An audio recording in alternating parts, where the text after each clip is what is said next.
I've always believed in doctors.in blood work, in scans, in annual checkups.in the system that tells you you're fine, even when you know you're not. I had been healthy most of my life. I ate right, walked daily, never smoked. My wife made sure of that. But after she passed, I let go of a lot of things little by little. I still went to the clinic once a year, still got my numbers, and they always told me the same thing. You're in great shape for your age. That's what made it worse, because I wasn't. What started as a whisper turned into a scream, and no one was listening, not even me. Sign number 1. I was always cold, even in summer. It began with the thermostat. I turned it up in June. Wore socks to bed. Took showers so hot they turned my skin pink. But I couldn't get warm. I mentioned it during my next appointment. The doctor smiled, patted my arm. Slower circulation. Normal for someone your age. Normal. But my fingers went numb at night. My nose felt frozen even when I was under 2 blankets. Normal doesn't make you shiver in 80-degree heat. Sign number 2, my heartbeat changed. Sometimes it galloped. Sometimes it skipped. Once, it thudded so loud I thought the bed was shaking. I wore a monitor for 24 hours. The test came back inconclusive. The cardiologist said, "Your heart's working fine. Maybe anxiety." But I knew my body, and something was off. Sign number 3, my nails started changing color. They turned yellow, then blue at the tips. My feet felt colder. 2.1 toe turned purple after a walk in the park. I showed a nurse. She said it looked like poor circulation, prescribed me compression socks. No1 ordered a scan. I started hiding my feet from myself.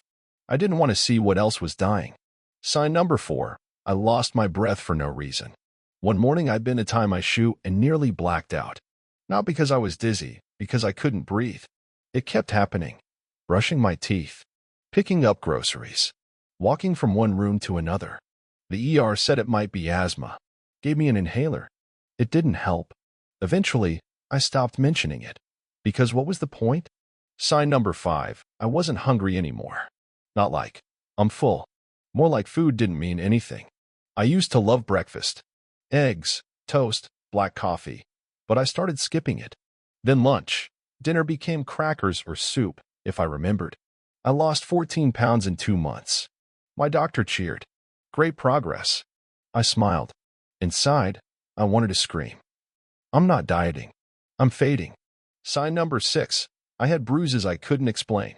Dark patches on my arms, my back, even my ribs. I didn't remember bumping into anything. They looked like fingerprints, like something inside me was breaking down. I told the clinic. They said, "Could be age. Skin gets thinner." I said nothing else. Sign number 7, my head felt full of smoke. My thoughts were slower. I forgot names. Lost the thread mid-conversation. I once left the faucet running for 2 hours. Once boiled water until the pot burned. The worst part? I started to care less. That scared me most. I told the doctor, "I think something's happening in my head." He asked if I felt depressed, prescribed something mild, told me to come back in 6 months. I never filled the prescription. Sign number 8, my legs began to burn at night. Not ache, burn. Like someone was holding a lighter to my calves. It woke me from sleep. I'd sit on the edge of the bed, legs dangling, waiting for the fire to stop. It never lasted more than 10 minutes, but it came every night. I looked it up, found too many answers: diabetes, neuropathy, vascular damage. No one had mentioned those. No one even tested me. Sign number 9, my chest went numb. The last sign, the one that finally broke me. I was reading when it happened, just sitting still, and suddenly everything in my chest went quiet. Not tight, not painful, just gone, like the lights flickered inside me. It lasted seconds, but in those seconds I thought, "This is it. This is how it ends." But it didn't. I woke up the next morning, still alive, still alone, still undiagnosed. That day, I stopped trusting anyone else's timeline. That day, I walked into a private clinic with my savings and a folder of symptoms. That day, they found it. And what they found changed everything. The clinic was quiet. A converted house with soft lights, worn rugs, and the smell of cedar and something herbal. It didn't look like a place that changed lives. But for me, it did. The new doctor wasn't loud. He didn't interrupt. He didn't say, "You're fine," before hearing my story. He listened. Fully. He read every note I had printed. He looked at me like a person, not a chart. He ordered blood work, imaging, and nerve conduction tests. He even asked for journals of how I felt each morning, each night. And I did it, because for the first time in years, I felt like someone actually believed me. 2 days later, I came back. He had a folder in his hand and worry on his face. He didn't ease into it. He didn't sugarcoat it. He said, "You've got 3 things happening at once. None of them on their own are instant killers. But together, they're burning the candle from both ends." He started with my lungs. Silent hypoxia. My oxygen saturation was below 90% during sleep, sometimes dipping into the 80s. No alarm bells. No gasping. Just slow suffocation. Every night. It was stealing clarity from my brain and strength from my heart. Then came the heart itself. Early-stage heart failure. Not the kind with sirens and ERs, the kind that sneaks up, that takes stamina, breath, even color from your skin, the kind that doctors miss if they aren't looking for it. And lastly, the nerves. Peripheral neuropathy.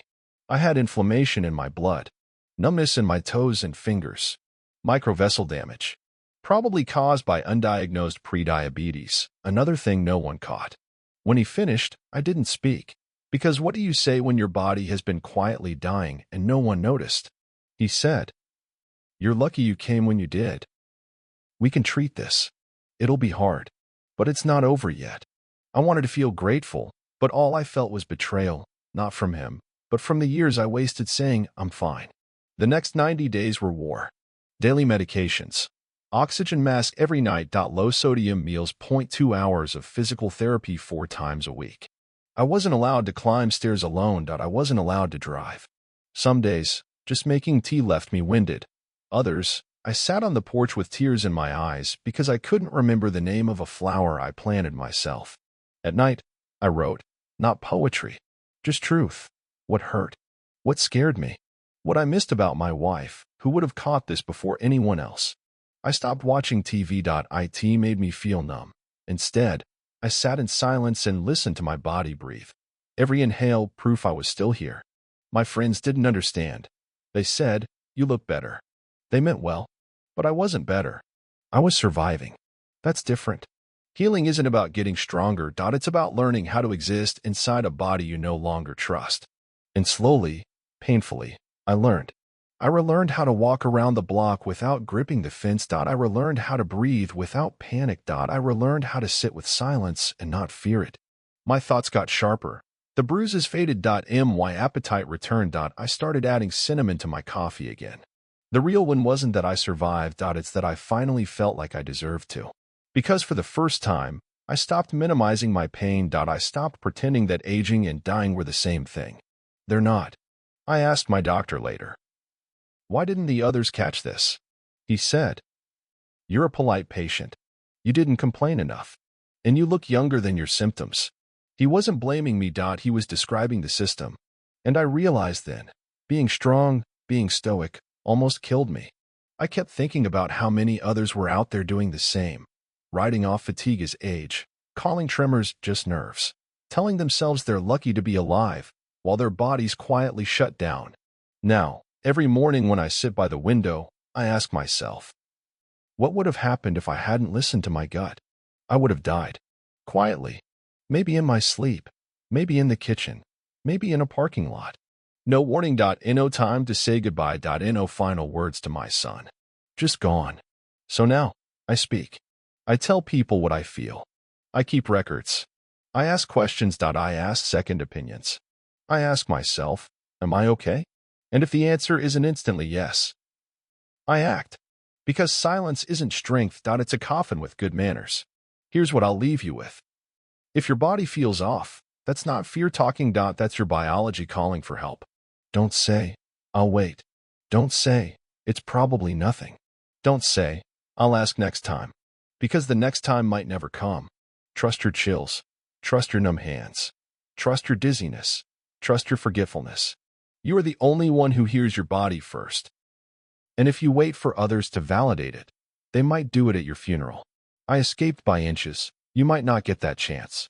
Don't ignore the signs. They aren't there to scare you, they're there to save you.